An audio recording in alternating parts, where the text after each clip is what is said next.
ഉരുൾപൊട്ടൽ ദുരന്തത്തിന്റെ പ്രഭവ കേന്ദ്രമായ പുഞ്ചിരിമട്ടത്തെ ഏറ്റവും പുതിയ ദൃശ്യങ്ങളുമായി 24 വാർത്താ സംഘം. അതിഗുരുതരമായ മണ്ണിടിച്ചിൽ ഈ മേഖലയിൽ ഇപ്പോഴും തുടരുന്നുവെന്ന് 24 വാർത്താ സംഘം കണ്ടെത്തി. ഒരു വർഷം കഴിഞ്ഞിട്ടും ഈ ഭൂപ്രദേശം സങ്കീർണ സാഹചര്യങ്ങളിലൂടെയാണ് കടന്നുപോകുന്നത്. നമ്മുടെ പ്രതിനിധി എസ് വിജയകുമാറും മനു ദാമോദരനും തയ്യാറാക്കിയ റിപ്പോർട്ടിലേക്ക്. നമ്മൾ നിൽക്കുന്നത് പുഞ്ചിരിമട്ടത്താണ്. പുഞ്ചിരിമട്ടത്ത് ഈ വലിയ ദുരന്തമുണ്ടായി ഒരു വർഷത്തിന് ശേഷം 24 വാർത്താ സംഘം വീണ്ടും എത്തുകയാണ്. ഇതാ നോക്കൂ, പ്രേക്ഷകർ കാണുന്നുണ്ടാകും.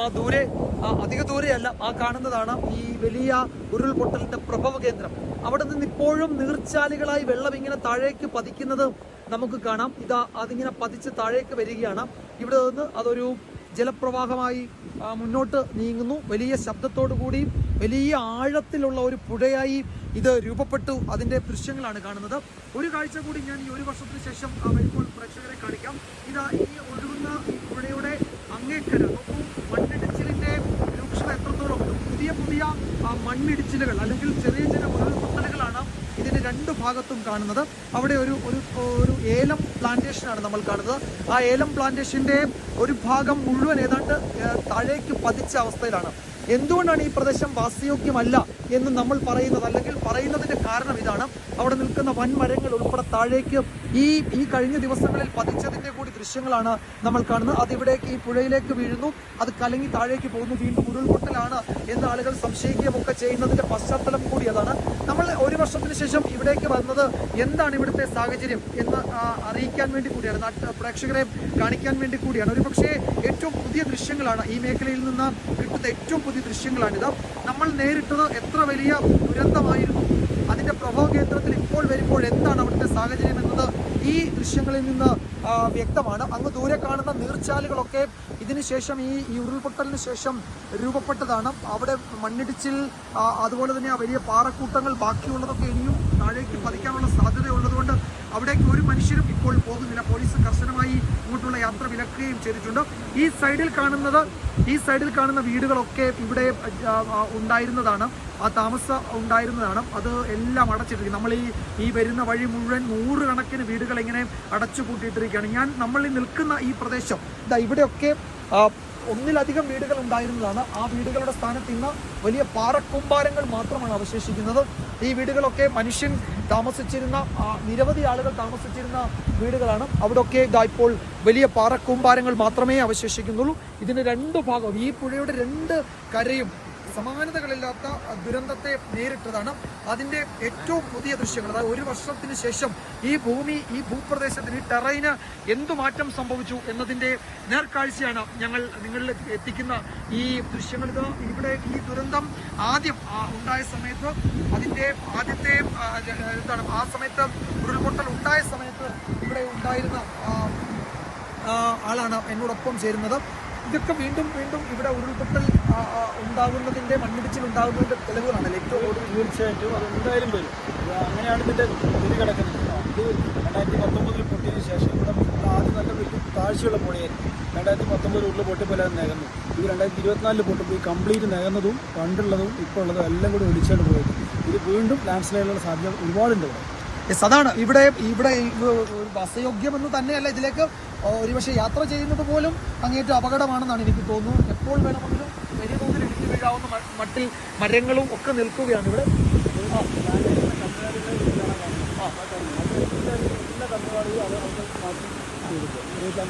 ഈ രണ്ടു ഭാഗത്തും മനുഷ്യവാസമില്ല, അതൊരു മനുഷ്യവാസയോഗ്യമല്ലാത്ത ഒരു പ്രദേശമായി ഈ ഒരു വർഷത്തിനിടയിൽ ഈ പറയുന്ന രണ്ടു ഭാഗവും, ഈ രണ്ടു ഭാഗവും, ഈ പുഴ ഒഴുകുന്നതിന് രണ്ടു ഭാഗവും ഒക്കെ മാറി എന്നതാ അതിൻ്റെ നേർക്കാഴ്ചയാവുകയാണ് ഈ ദൃശ്യങ്ങൾ. ഇത് ഒരു പക്ഷേ പ്രേക്ഷകരിലേക്ക് എത്തുന്ന ഏറ്റവും പുതിയ ദൃശ്യങ്ങളായിരിക്കാം. കുറച്ച് സാഹസിക യാത്രയാണ്. ഇവിടുന്ന് മുണ്ടക്കൈ അല്ലെങ്കിൽ ചൂരൽമലയിൽ നിന്നും മുണ്ടക്കൈയൊക്കെ കടന്ന് ഈ പുഞ്ചിരിമട്ടം എന്ന് പറയുന്ന ഈ ഭാഗത്തേക്ക് എത്തുക കുറച്ച് സാഹസിക യാത്രയാണ്. അത് അത്രയും സാഹസിക യാത്രയാണെങ്കിലും എന്താണ് അതിൻ്റെ പ്രഭവ കേന്ദ്രത്തിൽ ഇപ്പോൾ സംഭവിക്കുന്നത്, അതിൻ്റെ ടെറൈൻ എന്തൊക്കെ മാറ്റങ്ങൾ സംഭവിച്ചു എന്ന് കാണിക്കാൻ വേണ്ടിയാണ് ഞങ്ങൾ ഇവിടെ ഈ ദൃശ്യങ്ങൾ പ്രേക്ഷകരിലേക്ക്. ആ പുഞ്ചിരിമട്ടത്തെ കാഴ്ചകൾ അത് നമ്മൾ കാണുകയുണ്ടായി. അവിടെയുള്ള ആളുകൾ എന്താണ് പറയുന്നത്? ഇപ്പോഴും ഇത്തരത്തിൽ ദുരന്ത സാധ്യത നിലനിൽക്കുന്ന ഒരു മേഖലയായി തന്നെ അത് തുടരുന്നു എന്നാണോ വിജയകുമാർ? ഉന്മേഷ്, യഥാർത്ഥത്തിൽ ഈ പുഞ്ചിരിമട്ടം എന്നത് ഈ ഉരുൾപൊട്ടലിന്റെ പ്രഭവ കേന്ദ്രമാണ്. അവിടുത്തെ അവസ്ഥ എന്താണ് എന്നറിയാനുള്ള ഒരു സാഹസിക യാത്രയായിരുന്നു ഞങ്ങൾ നടത്തിയത്. നമ്മൾ അവിടെ എത്തുമ്പോൾ കാണുന്നത് അതൊരു മനുഷ്യവാസം ഒട്ടുമില്ലാത്ത ഒരു ഭൂപ്രദേശമാണ്. അങ്ങോട്ടുള്ള യാത്രക്കിടയിലെ വീടുകളുടെയൊക്കെ മുന്നിൽ നല്ല നല്ല മനോഹരമായ ഇരുനില കെട്ടിടങ്ങളൊക്കെ ഉണ്ട്. വീടുകൾ, ആളുകൾ താമസിച്ചതൊക്കെ അടച്ചിട്ടിരിക്കുകയാണ്, കാട് പിടിച്ച് കിടക്കുന്നു. ചിലതൊക്കെ ഈ വീട്ടുടമസ്ഥർ ഇടയ്ക്ക് വന്ന് വൃത്തിയാക്കാൻ പോലീസിന്റെ അനുമതിയോടെ വന്ന് വൃത്തിയാക്കും, ബാക്കിയുള്ളവ അതുപോലെ കിടക്കുന്നു. തോട്ടങ്ങളിൽ പഴങ്ങളൊക്കെ ഇങ്ങനെ കായ്ച്ചു കിടക്കുകയാണ്, ആരും പറിക്കാനില്ലാതെ. നെല്ലിമരങ്ങളും അവക്കാദോ ഒക്കെ ഇങ്ങനെ ധാരാളം കായ്ച്ചു കിടക്കുന്ന കാഴ്ച നമ്മൾ കണ്ടു. ഓറഞ്ച് ഉൾപ്പെടെ പഴങ്ങളൊക്കെ കായ്ച്ചു കിടക്കുകയാണ്, ആരും അത് ശേഖരിക്കാനൊന്നും വരുന്നില്ല. പിന്നീട് പുഞ്ചിരിമട്ടത്തേക്കുള്ള യാത്ര, പുഴയുടെ ഇരുവശത്തുമുള്ള കാഴ്ച നമ്മളെ ഭയപ്പെടുത്തുന്നതാണ്. അതിനൊരു ഭാഗം ഒരു വനറാണി എന്ന ഒരു എസ്റ്റേറ്റിന്റെ റിസോർട്ടും അതിനോട് ചേർന്നുള്ള എസ്റ്റേറ്റിന്റെയും ഒക്കെ ഏലത്തോട്ടമാണ്. ഉന്മേഷ്, അതിന്റെ ചുറ്റുപാടും ഏക്കർ കണക്കിന് ഭൂമി താഴേക്ക് ഇടിഞ്ഞ് കിടക്കുകയാണ്. അത് ഈ പറയുന്ന ഒരു വർഷത്തിനിടെ, പ്രത്യേകിച്ച് ഈ കഴിഞ്ഞ ഈ വലിയ മഴ സമയത്ത് ഇടിഞ്ഞതാണ് അതിലധികവും. വലിയ മരങ്ങളൊക്കെ ഇടിഞ്ഞു കിടക്കുകയാണ്. അപ്പോൾ കൂടുതൽ മണ്ണിടിച്ചിലും കൂടുതൽ പാറകൾ ഉൾപ്പെടെ താഴേക്ക് പതിക്കാനുള്ള സാധ്യത ആ പ്രദേശത്തുണ്ട് എന്നത് ജില്ലാ ഭരണകൂടം ഒരു മുന്നറിയിപ്പായി നൽകിയിട്ടുണ്ട്. ആ മുന്നറിയിപ്പ് ശരിയാണെന്ന് തന്നെയല്ല, അത് 100% പാലിക്കണമെന്ന് കൂടിയാണ് ആ മേഖല സന്ദർശിക്കുമ്പോൾ നമ്മൾ മനസ്സിലാക്കുന്നത്. ഒരു മാറ്റവുമില്ല. കൂടുതലായി വന്നിട്ടുള്ളത് കഴിഞ്ഞ വർഷം ഏതാണ്ട് ഇതേ ദിവസം ഉണ്ടായ ഉരുൾപൊട്ടലിന്റെ ഭാഗമായി രൂപപ്പെട്ട ആ നീർച്ചാലുകൾ കുറെ കൂടി ശക്തമാവുകയും അത് ചെറിയ 2-3 അരുവികളായി ഈ പുന്നപ്പുഴയിലേക്ക് ഒഴുകിയെത്തുകയും ചെയ്യുന്നുണ്ട് എന്നതാണ്. പുന്നപ്പുഴയിലേക്കുള്ള ജലസ്രോതസ്സുകളുടെ എണ്ണം കൂടി എന്നതാണ് നമ്മൾ അവിടെ നേരിട്ട് കണ്ട് മനസ്സിലാക്കിയ കാര്യം. മറ്റൊന്ന്, ഇനി ഈ മേഖലയിലെ ജീവിതം എന്നത്, അല്ലെങ്കിൽ ജനവാസയോഗ്യമല്ലാത്ത മേഖലയായി അത് മാറുന്നു എന്നത് ഉറപ്പിക്കുകയാണ് ആ പ്രദേശങ്ങളിലെ ഈ പുതിയ മണ്ണിടിച്ചിൽ. പുതിയ മണ്ണിടിച്ചിൽ എന്നത് കേവലം മണ്ണ് താഴേക്ക് പതിക്കുന്നു എന്ന് മാത്രമല്ല, ആ മേഖലയിലെ മരങ്ങളാകെ, അല്ലെങ്കിൽ ഈ പറയുന്ന ഏല കൃഷികളാകെ താഴേക്ക് ഇങ്ങനെ പതിക്കുകയാണ്, ആ പുഴയിലേക്ക് പതിക്കുകയാണ്. അതൊരു വലിയ അഗാധ ഗർത്തമായി ആ പുഴയുടെ ആ ഭാഗം മാറി എന്നാണ് അവിടെ ചെന്ന് കാണുമ്പോൾ നമ്മൾ മനസ്സിലാക്കുന്നത്. അവിടേക്ക് പോകാൻ പലപ്പോഴും പെർമിഷൻ കൊടുക്കാറില്ല പോലീസ്. 2-3 സ്ഥലങ്ങളിൽ ചെക്ക് പോസ്റ്റുകളുണ്ട്. നമ്മൾ ക്യാമറയൊക്കെ ഒഴിവാക്കി മൊബൈലിലാണ് ഈ ദൃശ്യങ്ങൾ ചിത്രീകരിച്ച്, നമ്മളോടൊപ്പമുള്ള മനു ദാമോദരൻ, നമ്മളുടെ ക്യാമറ പേഴ്സൺ, ഇത് ചിത്രീകരിച്ചിരിക്കുന്നത് അദ്ദേഹത്തിൻ്റെ കൈവശമുള്ള മൊബൈൽ ഫോണിലാണ്.